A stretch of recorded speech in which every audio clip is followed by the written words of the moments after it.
নমস্কাৰ। মুখ্যমন্ত্ৰী মহিলা উদ্যমিতা অভিযানৰ 10,000 টকা যিখন ফৰ্ম এখন কেনেকৈ পূৰাব মই ক'বলৈ লৈছোঁ। প্ৰথমতে আপুনি 1 নম্বৰত গোটৰ সদস্যগৰাকীৰ নাম লিখিব। তাৰপাছত আত্মসহায়ক গোটটোৰ নাম লিখিব। সদস্যগৰাকীৰ নাম কেপিটেল লেটাৰত লিখিব। তাৰপিছত MIS কোড যিটো গোটৰ MIS কোড এইটো ভৰাব। মোবাইল নাম্বাৰ, এক্টিভ এটা মোবাইল নাম্বাৰ দিব। আপোনালোকৰ নিজৰ জাতি, কোনটো জাতি অন্তৰ্ভুক্ত সেইটো ৰাইট চিন দিব। মটক জনগোষ্ঠী অথবা চাহ জনগোষ্ঠী অন্তৰ্ভুক্ত যদি হয় বা নহয় তাত ক্লিক কৰিব। একাউণ্ট নম্বৰটো লিখিব, বেংকৰ নামটোও লিখিব, তাৰপিছত বেংকৰ ব্ৰাঞ্চৰ নেমটো লিখিব, IFSC কোড লিখিব আৰু গাঁওখনৰ নামটো লিখিব। চাব যাতে কোনো ধৰণৰ ভুল নহয়, কিয়নো অকণমান ভুল হ'লেই ফৰ্মখন ৰিজেক্ট হোৱাৰ সম্ভাৱনা আছে। ইয়াৰ পিছতে কোন গ্ৰাম পঞ্চায়তৰ অন্তৰ্গত সেয়া লিখিব। উন্নয়ন খণ্ডৰ নামটো ভৰাব, জিলাখনৰ নাম ভৰাব, বিধানসভা সমষ্টিৰ নাম, শেহতীয়া যিখন পুনৰ নিৰ্ধাৰণ আয়োগৰ প্ৰতিবেদন অনুসৰি হৈছে সেইটো মতে ভৰাব। ভোটাৰ ID যিটো এপিক নাম্বাৰ সেইটো ভৰাই দিব। ভোট কেন্দ্ৰৰ নামটো আৰু ভোট কেন্দ্ৰৰ ক্ৰমিক নং ভৰাই দিব।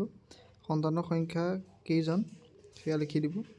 যদি তাৰ কন্যা সন্তান আছে যাৰ বয়স 13 পৰা 14 বছৰৰ ভিতৰত আৰু বিদ্যালয়লৈ গৈছে সেয়া লিখিব, কেইজন আছে আৰু বিদ্যালয়লৈ গৈছিলে নাই সেয়া হয় বা নহয় টিক দিব।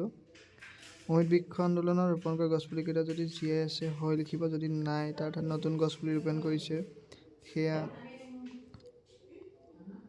টিক মাৰ্ক কৰিব। আৰু যদি কেনেবাকৈ মাইক্ৰ' ফাইনেন্স বা অন্য কোনো সংগঠনৰ পৰা 2021 চনৰ আগতে লোন পেণ্ডিং আছে এতিয়ালৈকে দিয়া হোৱা নাই সেয়া হয় বা নহয় টিক কৰিব। আৰু পুঁজিৰ দ্বাৰা কৰিবলগীয়া যিখিনি কাম কাজ সেইখিনি কোনটো কি কাম কৰিব আপুনি গটাৰী ডায়েৰী বা অন্যান্য ধৰণৰ যিটো গ শাখাত আছে ছেকশ্যন C তাৰ পৰা ইয়াত লিখি দিব। লিখাৰ পিছত যিখন ঘোষণাপত্ৰ সেইখন পূৰাই চহী কৰিব, তাৰিখ দিব আৰু স্থানটো লিখি দিব। তাৰপিছত সংকল্প পত্ৰ দুখন আছে 1 আৰু 2। সংকল্প পত্ৰখন অসমীয়া বা ইংৰাজী দুয়োটাতে পূৰাব পাৰে। সংকল্প পত্ৰখন পূৰাবলৈ আপুনি নামটো লিখিব লাগিব, ৱাইফ অফ বা ডাটাৰ অফ, যিটো আপোনাৰ আধাৰ কাৰ্ডত আছে সেইমতে লিখি দিব আৰু তাত আপোনাৰ নিজৰ বয়সটো উলিয়াই ল'ব। বয়সটো উলিয়াই লোৱাৰ পিছত কোন গোটৰ মেম্বাৰ সেই গোটৰ নামটো লিখিব আৰু MIS কোডটো লিখিব। লিখি দুইটাতে চহী কৰিব লাগিব। যিখন সংকল্প পত্ৰত 2 আছে তাত আপোনাৰ এজন সাক্ষী লাগিব, গোটৰ যিকোনো সদস্যই সেই সাক্ষী দিব পাৰে। ধন্যবাদ।